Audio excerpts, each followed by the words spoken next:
त्यावर एक कसं माहिती काढली होती, ती मी अभ्यासली होती आणि त्यातील काही माहिती तुमच्याशी शेअर करायचा मी प्रयत्न करतो. तर ते काय म्हणताय, successful student and unsuccessful student. Successful student म्हणजे कोण? Who utilize the skill to succeed in the classroom. तुमच्याकडे कौशल्य आहे, त्या कौशल्याचा वापर करून तुम्ही यशस्वी होण्याचा प्रयत्न करता, तो सक्सेसफुल. त्याचे बरेचसे जे पॉईंट्स आहेत ते आपण पॉईंट्स घेऊया. आणि अनसक्सेसफुल म्हणजे कोण? Who fail to demonstrate the skills and offer fail in classroom. म्हणजे तुमच्याकडे कौशल्य आहेत पण तुम्ही ते दाखवत नाहीये. जसं मगाशी आपण थोडंसं हाऊ आर यू बोललो, एक छोटंसं उदाहरण ते. पण तुम्ही जर बोललात नाही तर आपण काय म्हणतो, हा लाजरा आहे, हा तेवढासा बोलत नाहीये.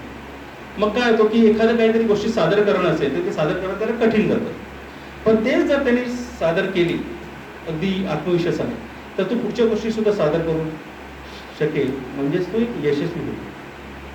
म्हणजे आपल्याला कुठलीही गोष्ट जी करायची असेल ती गोष्ट करण्यासाठी आपण उत्साहाने अगदी अग्रेसिव्हली किंवा पुढाकार घेऊन ती केली पाहिजे. आणि ती जर केली तर पुढे तुम्हाला नक्कीच, उदाहरणार्थ तुम्हाला सांगितलं की बाबा कोणीतरी स्टेजवर येऊन इथे 4 वाक्य बोला, कदाचित आज मी घाबरा, पण आज घाबरा तर नेहमी घाबराल. मग तुम्ही पाऊल कधी उचलणार? तर नाही, मी प्रयत्न करू, मोडकं तोडकं बोलणं हरकत नाही, पण बोलायचा प्रयत्न करू. आणि मित्रांनो, एक गोष्ट लक्षात ठेवा, असं म्हटलं जातं की सरावाने कौशल्य प्राप्त होते. कुठलीही गोष्ट असते, प्रॅक्टिस परफेक्ट्स द मॅन. क्रिकेट चांगलं खेळतं ना बरेच जण, का? तसं जर बोलायचं, भाषण करायचं असेल, लिहायचं असेल, कुठलीही गोष्ट त्यामध्ये जर सराव केला तर त्यामध्ये सर्व नक्कीच यशस्वी होणार. ठीक आहे, वेगळा आनंद आहे, मान्य. पण मला माझं करिअर सुद्धा करायचं आहे, माझे कर्तव्य सुद्धा आहे, त्या दृष्टीने प्रयत्न केला तर नक्कीच मला समज. आणि सराव हा कोणाला चुकले नाही, कोणी किती व्यक्ती असो. जे गायक असतात त्या गायकाला सुद्धा पहाटे उठून त्यांना तास रियाज करावे लागतात, त्यावेळेला त्यांचा आवाज डेव्हलप होतो आणि ते शास्त्रशुद्ध गाऊ शकतात. पण ते करायलाच पाहिजे, ते काम आहे, ते कर्तव्य.